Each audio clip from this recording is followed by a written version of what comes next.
اللہ کے سوا کسی اور کی اطاعت جس سے اللہ کی معصیت لازم آتی ہو، شرک۔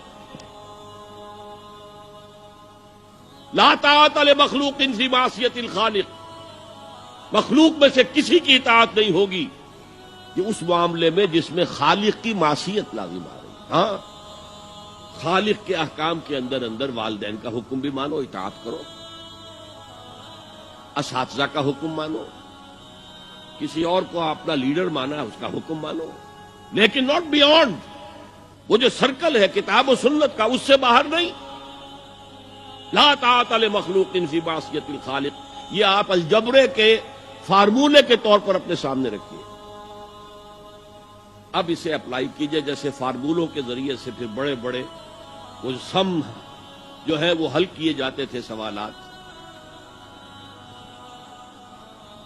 صبح کا وقت ہے، آنکھ بھی کھلی ہے، کوئی اذان کی آواز بھی کان میں آئی ہے، آپ کا نفس کہتا ہے ابھی سو جی۔ آپ نے اپنی چادر یا کمبل کو درست کیا اور کروٹ لی اور سو گئے۔ یہ کیا ہے؟ آپ نے کس کا حکم پیچھے پھینکا اور کس کا حکم مانا؟ اللہ کے حکم کو پیچھے پھینک دیا، نفس کے حکم کو آگے رکھا۔ یہ شرک، اس شرک کو جاننے والے بہت کم ہیں۔ مولانا روم نے خوب کہا تھا، نفس ماں ہم کم ترس فرعون نیست لیکن ایراعون نیست۔ میرا نفس بھی فرعون سے کم نہیں ہے۔ فرعون نے کہا تھا نا، الیس لی ملک مصر وہذہ الانہار تجری من تحتی، کیا اس ملک مصر کی حکومت میری نہیں ہے؟ اور سارا جو یہ آپ پاشی کا نظام ہے، انہار کا نظام ہے، وہ میرے کنٹرول میں نہیں ہے؟ جس کا چاہوں موگا کھلا رکھوں، جس کا چاہوں بند کر دوں۔ یہ تھا خدائی کا دعویٰ، انا ربکم الاعلی۔ تو مولانا روم کہتے ہیں میرا نفس بھی اس سے کمتر نہیں ہے۔ وہ کہتا یہ جسم میرا ہے، اس پر میرا حکم چلے گا، میں نہیں جانتا کون اللہ کون رسول، کیا حرام کیا حلال۔ تو فرعون سے کم تو نہیں ہے میرا نفس، لیکن ایراعون، اس کی بہت مدد تھی، فوج تھی، لاؤ لشکر تھا، تو اس نے زبان سے بھی کہہ دیا کھل کر انا ربکم الاعلی۔ میں مسکین ہوں، غریب ہوں، میرے پاس کوئی طاقت نہیں ہے، میں زبان سے تو کچھ نہیں کہہ سکتا، اندر سے میرا نفس یہی کہتا۔ یہ نفس کی حکومت قرآن کہتا ہے، میں حیران ہوتا ہوں، دو جگہ یہ مضمون آیا ہے، ارأیت من اتخذ الہہ ہواہ افانت تکون علیہ وکیلا۔ اے نبی، تم نے دیکھا اس شخص کو، اس کے حال پر غور کیا جس نے اپنی خواہش نفس کو اپنا الہ بنا لیا ہے۔ اللہ اکبر،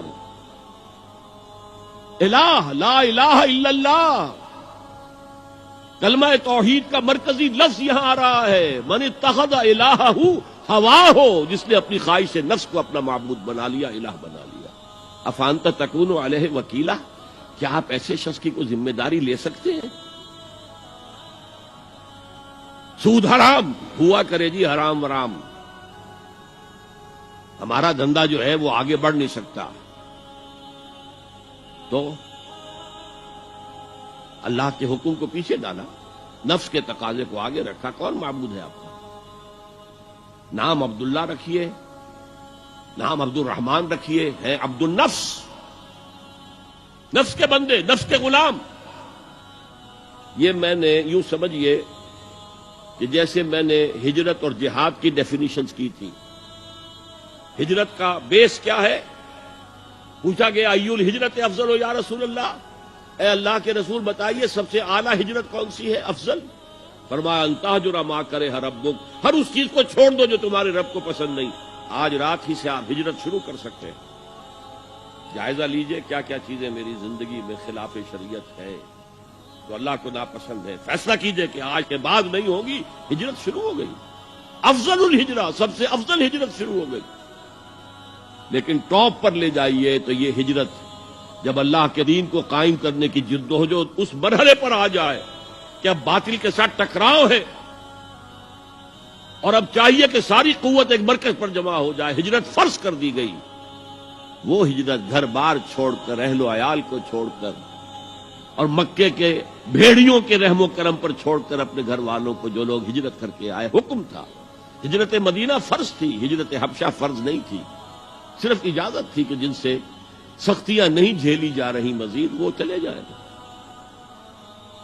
تو ہجرت کا یہ ابتدائی نقطہ، انتہا یہ جہاد، المجاہد من جاہد نفسہ، جہاد تو یہاں سے شروع ہو گیا، اپنے نفس کے خلاف جہاد کرنا۔